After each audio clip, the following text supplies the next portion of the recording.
My boyfriend told me he was broke, then I discovered he had a secret bank account with $500,000. His excuse? I was saving it for us. So, where do I even start? Honestly, I'm still processing it all, and every time I think back, it feels like it's happening all over again. I never thought I'd be in this situation, the person telling one of those jaw-dropping stories you read online. But here I am. I guess introductions are in order. I'm Sadie. 34, financial planner, and pretty independent. I've been living in Chicago for the last decade, and I'm known in my family as the reliable one, not particularly rebellious, never the one to stir the pot. It's funny because I grew up as the youngest of 3 daughters, the one my parents worried least about because, well, I always just got things done. If there was a problem, Sadie would fix it. My sisters, Jess and Claire, love to remind me how together I seem. They say it like they're teasing, but sometimes, I think they mean it a little. Now, Michael, he was something else. 2 years ago, I'd met him at one of those dreaded holiday work parties. You know the kind, where people awkwardly cling to the punch bowl or hover around snacks just to avoid eye contact. He was there as a friend of a friend and managed to pull me into a debate over what I thought was the most overrated movie of the year. At the time, I didn't even notice that his hands looked a little too smooth for a struggling artist. But he had this undeniable charm. Tall, disheveled hair, scruffy face, with this confidence that came off as casual but not cocky. He had a small graphic design business and seemed to have a ton of artistic aspirations. The struggling artist routine, always a bit broke, always chasing the next project, it all seemed legit. We started dating seriously within months. I was comfortable around him, and even though he was frequently between projects and occasionally needed me to cover a dinner bill or gas, I didn't mind. In fact, I liked that he was vulnerable around me. It made me feel like we were a team, partners in crime against the unfair world of capitalism. And in a way, I enjoyed the role of helper, someone he could rely on. Then, one night, everything changed. I was waiting for him to come over for a movie night, just a cozy, uneventful Friday. He was already running late, typical of Michael, when an email dinged on my phone. I saw it was a joint statement from a bank I didn't recognize. Weird, right? But what really threw me was the fact that it was addressed to both of us, Michael Adams and Associate. I didn't remember opening anything jointly with him, so naturally, curiosity took over. I opened the email, half expecting it to be spam or some error. What I saw instead was the balance on an account under his name. It held $500,000. I refreshed the page twice, thinking it had to be some kind of glitch or mistake. But there it was, glaring back at me.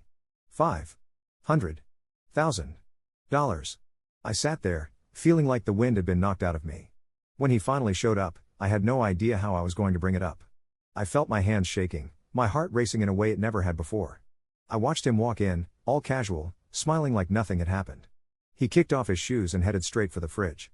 I leaned on the kitchen counter, waiting until he looked up at me. Michael, I started, trying to keep my tone light. I got an interesting email today. He looked up, blinking. Oh yeah? From who? I tilted my head, crossing my arms. From our new joint bank account. With $500,000 in it. I will never forget the look on his face. His eyes went wide, and then his expression shifted, like he was trying to decide on the best reaction to go with. He laughed, shaking his head, though it was nervous. Sadie, come on. Are you kidding me? I wish I had $500,000 lying around. I held up my phone, showing him the screen with his name, that giant number glaring back at us both. Care to explain this, then? He froze. I watched him struggle for a moment, like he was searching for the right lie, and then he sighed. He sank onto the couch, rubbing his forehead. All right. I wasn't planning to tell you this. Yet? Yet? I could barely keep my voice steady. When exactly were you planning on telling me, Michael? After we moved in together? After we got married? He held his hands up, defensive. Sadie, you're overreacting. It's not what you think. Overreacting? My voice went up a notch. Michael, you let me believe you were broke, that you were struggling. You let me pay for things, let me make sacrifices because I thought we were in this together. And you're telling me I'm overreacting? He stood up, trying to grab my hand, but I pulled back. Look, I was going to tell you. I swear. I wanted to be sure about us first. I wanted to know that this was real before I shared. Well, that part of myself. That part of yourself? I practically spat the words out. Are you serious? This isn't just some part of yourself, Michael. This is a huge secret, something that fundamentally changes things. He took a deep breath, his hands on his hips, looking like he was calculating his next words carefully. It's my money, Sadie. I earned it, and I wanted to make sure that whoever I shared it with actually cared about me, not the money. I stared at him, stunned. So what, this was a test? Some kind of loyalty test? You think I'd only be with you for your money? He shook his head quickly, his face softening, trying to backtrack. No, that's not what I meant. I just wanted to be sure you were in this for the right reasons. You know, I've been burned before. Burned before? I laughed, though it was more out of shock than amusement. Michael, that's what we're all here doing, isn't it? Taking a risk on someone else? And you think hiding $500,000 from me is the way to protect yourself? He looked down, sighing. Sadie, please. You have to understand, I wasn't hiding it to hurt you. I was saving it for us, for our future. Our future. Those two words just set me off. I couldn't help but laugh, the anger boiling over. For our future? The future where I'm constantly worried about splitting every bill, wondering how we'll manage? Or the one where I'm picking up the slack because you're broke? Michael slumped into the couch, looking almost defeated. I thought you'd understand. I thought you'd be happy. Happy? My voice broke. Michael, I trusted you. I thought we were a team. But this? You've been lying to me for 2 years. Do you know what that feels like? He looked at me with sad eyes, almost pleading. It wasn't a lie. I was going to tell you. I just needed the right time. The right time? Michael, do you know how humiliating this is? I've been supporting you, emotionally and financially, and all this time you're just sitting on a mountain of cash? Sadie, it wasn't like that. I didn't want to depend on it. I wanted to make it work without touching that money. It's complicated. Complicated? Michael, this is simple. You lied to me. You lied by omission, and you let me sacrifice while you had a fallback, a safety net I never knew about. I watched him squirm, the words settling in, and then he mumbled, fine. If that's what you want, I'll transfer half of it to you. Whatever you need. That offer, that gut-wrenching, hollow offer, hit me like a punch. This man who had hidden his wealth from me, who didn't trust me enough to be honest, was now willing to buy me off with a chunk of his hidden fortune. It felt insulting, like he was trying to solve a betrayal with a check. I shook my head, feeling a strange calm settle over me. It's not about the money, Michael. It never was. It's about trust. And right now, I don't know if I'll ever be able to trust you again. He looked up, finally meeting my eyes, and for the first time, he looked scared. Sadie, please. Don't do this. I love you. Love? The word felt heavy, meaningless. You don't keep secrets from someone you love. You don't make them feel small, or helpless, or like a fool. This isn't love, Michael. It's control. You kept this from me because you wanted to be the one in charge. You wanted to feel safe. He ran a hand through his hair, visibly frustrated, his tone turning almost desperate. I was protecting myself, Sadie. I didn't want to get hurt. I laughed, though it felt bitter. Well, congratulations, Michael. You got exactly what you wanted. You kept yourself safe. But at what cost? There was a thick silence as we stared at each other, both of us too exhausted to say anything else. I felt the weight of everything. I wish I could say that was the last conversation we had, that I just walked out and never looked back. But it wasn't that simple. I loved him, or at least the version of him I thought I knew. Part of me was desperate for some way to make sense of it all, to make him see what he'd done to us. For the next few days, he kept calling, leaving messages that were all over the place, one moment apologetic, the next defensive. I couldn't bring myself to respond. Every time my phone lit up with his name, I felt the same wave of anger and betrayal crashing over me. Eventually, I decided I had to face him one last time. Not for closure, no, I was beyond that, but because I needed him to see what he'd lost. If I was going to end this, I was going to end it on my terms. So, I planned one final conversation, somewhere neutral. I texted him to meet me at a quiet coffee shop a few blocks from my place. I wanted him to feel like he was walking into something normal, something familiar. But for me, this was anything but. When he arrived, he looked nervous but hopeful, like maybe this was his chance to win me back. Sadie, he said, pulling out the chair across from me. He looked relieved, even a little teary-eyed. I'm so glad you agreed to see me. Don't get too comfortable, I replied, not even bothering to match his warmth. I watched as he tried to settle himself, fumbling with his hands like he didn't know what to do with them. Look, Sadie, I know I messed up. I was scared. You're the best thing that's ever happened to me, and I didn't want to ruin it by bringing money into it. His voice was pleading, desperate. Michael, I said, cutting him off, I don't think you understand. This wasn't a small mistake. You let me believe we were building a life together, sharing everything, when you were sitting on a secret. You made me feel like we were struggling while you had a backup plan the whole time. His face fell, but he quickly put on that charming smile, the one that used to work so well on me. I know, and I'm so sorry. I realize now how wrong it was. But I want to fix this.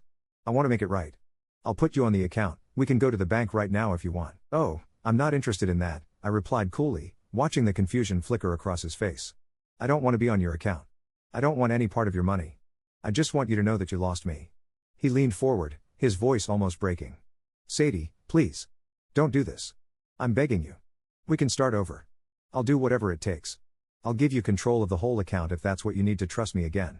I shook my head, feeling the finality of it settle in. Michael, trust doesn't work like that. You can't just bribe me into believing in you again. You broke something that can't be fixed with money. He slumped back in his chair, realizing, maybe for the first time, that I was serious. His eyes were filled with panic. Sadie. Please. You don't mean this. We've been through too much to just end it like this. We have, I agreed, leaning in and lowering my voice. But maybe you're right. Maybe I do deserve something for the 2 years I spent with you. So here's what I'm going to do. You're going to give me the login to that account. I'm going to go in and take half, exactly half, and then we're done. No more calls, no more messages, no apologies. Just done. His face went pale, and I could see the gears turning in his head. But, Sadie, I wanted to use that money for us. For our future. Then consider this my share of what would have been, I replied with an edge to my voice. I wasn't bluffing, and he could see that. If it's really for us, then you shouldn't have a problem with this.